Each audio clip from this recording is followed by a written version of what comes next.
COVID-19, in this war, too, united, we stand, divided we fall. Vietnam has stood united against hatred and discrimination used by enemies for their atrocities. In the COVID-19 war, our solidarity is just as important. A doctor gets prepared to enter the room where COVID-19 patients are treated at the National Hospital for Tropical Diseases in Hanoi's Dong An district, March 24, 2020. Photo by VnExpress/Ngoc Thanh. In 2003, a friend of mine was sent to a centralized quarantining facility near the Tan Son Nhat International Airport in Ho Chi Minh City when the severe acute respiratory syndrome, or SARS, was marching through Asia. He sneaked out and went home. Flying from the US to Vietnam, he had been found running a fever. In the quarantine camp, he said, people were packed close together, and there was almost no method applied to prevent transmission of the coronavirus that causes SARS. He said that since he did not have a fever, he decided to go home, because he was afraid he would catch the infection from those in the quarantine camp.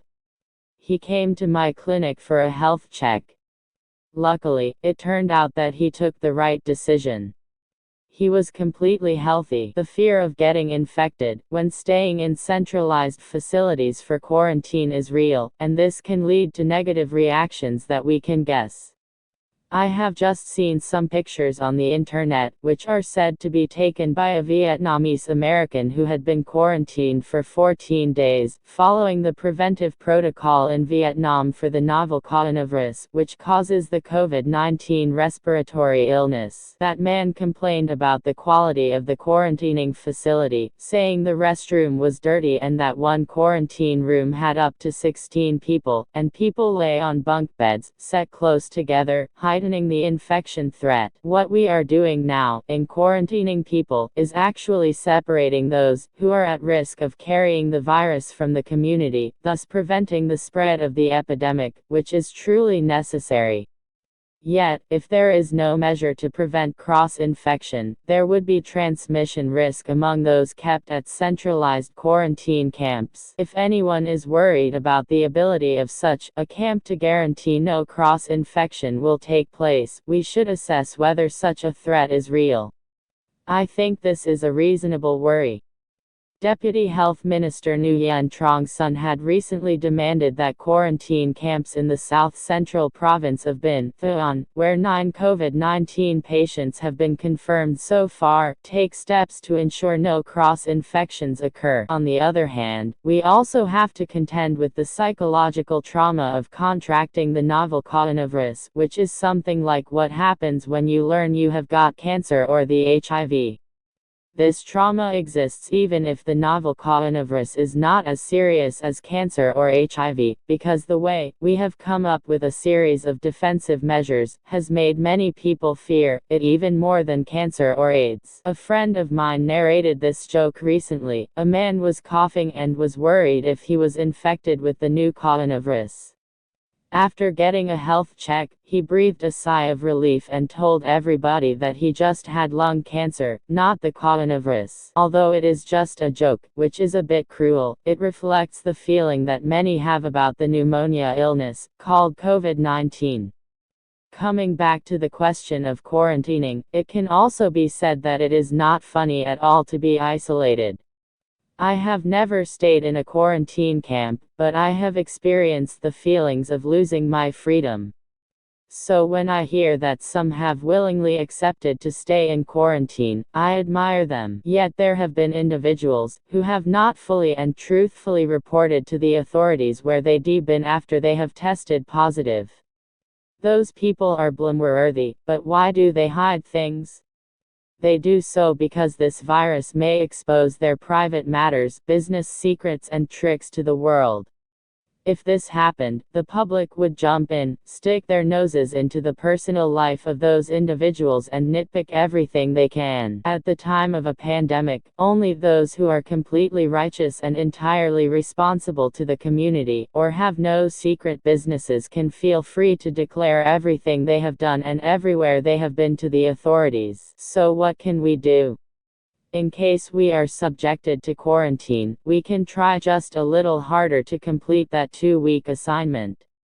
And in case we don't have to be quarantined, let us have some sympathy for others that do. Blame game.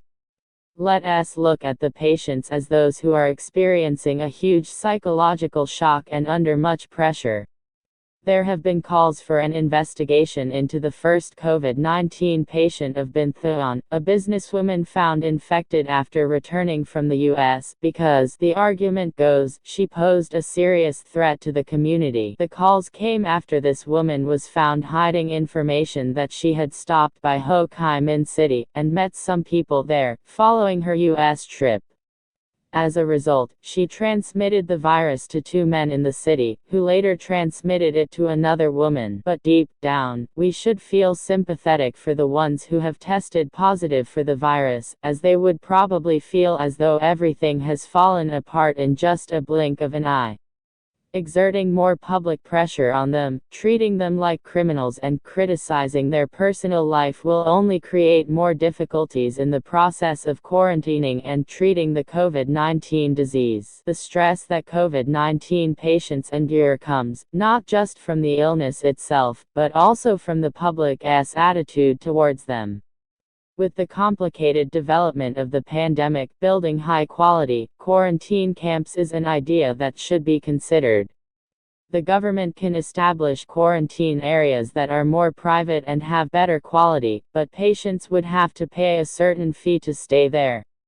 This has already been done and is a move to support, though it has been regulated that the state will cover all the expenditure on quarantine for all and the treatment cost for patients who are Vietnamese citizens. If we turn part of this process into a business in which those who can afford it can pay to be quarantined as they want, the state budget would have some burden removed. The government should continue encouraging operators of resorts that have separate villas and bungalow to use those facilities as quarantine camps for those who want more privacy and comfort.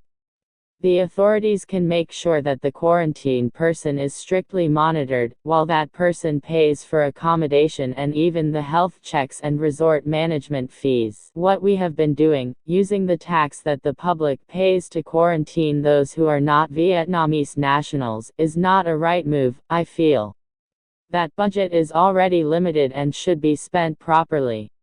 It should be regulated that foreigners entering Vietnam must pay a deposit for deportation, and in case they are subjected to quarantine, but refuse or they do not have enough money to cover the quarantine cost, they should not be allowed to enter the nation and be deported, losing the deposit as well. I have also seen many negative reactions towards overseas Vietnamese, as well as Vietnamese studying and working abroad, who have returned to their home country. Whether they have come back to Vietnam to work, or simply escape from the expanding outbreaks outside Vietnam, they all have their own reasons. And if they are not corrupt officials who have siphoned off funds from the state budget and used it to buy themselves a position abroad, fleeing from pollution and poverty, every overseas Vietnamese deserves to be welcomed back home. We should remember that overseas Vietnamese have contributed to Vietnam through the remittances they have sent home. No one should be treated as a bad person when they choose to return to their home. Any criticism must be specific and name only individuals who have been too selfish and demanding. The entire nation has been fighting the pandemic as its top duty, but we also have to limit its impact on our daily life, on social psychology, and consider what we need to do on that front. I'd like to confirm one thing.